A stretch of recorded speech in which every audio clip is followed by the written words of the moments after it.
Düşünümde güllerimi haladım aymenden yüzlerimi şalvatma eden ellerimi şunun için tüydüm senin Leyla'm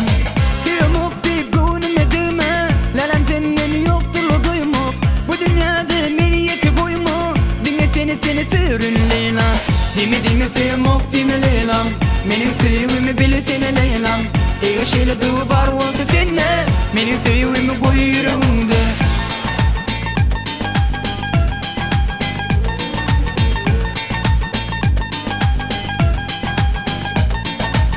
Yolumdan ayıp seni sordum Başlarımı yayıkap bir aradım Düşün bana Leyla'm gönlü aradım Elimi damasırın seni Leyla'm Tüyümük deyip gönlüme düğme Leyla'm senden yoktur o doyumuk Bu dünyada beni yeki koyma Dinle seni sürün Leyla'm Dime tüyümük dime Leyla'm Benim tüyümü bile seni Leyla'm Ege şeyle duğu var olsa senne Benim tüyümü koy yüreğimde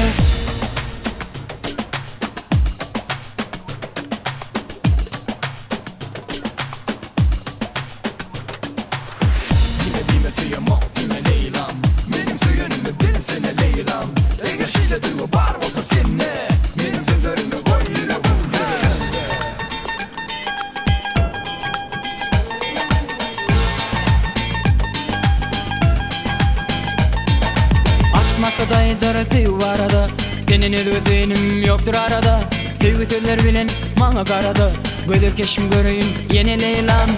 Tüyümük deyip gönlüme düğme Leyla'm senden yoktur o doyumuk Bu dünyada beni yeki koyma Dinle seni sürün Leyla'm Dime tüyümük dime Leyla'm Benim tüyümü bile seni Leyla'm Ege şeyle duğu var olsa senne Benim tüyümü koy yüreğimde Tüyümük deyip gönlüme düğme Leyla'm senden yoktur o doyumuk Bu dünyada beni yeki koyma Dinle seni sürün Leyla'm Dime tüyümük dime Leyla'm Benim tüyümü bile seni Leyla'm Ege şeyle duğu var olsa senne Benim tüyümü koy yüreğimde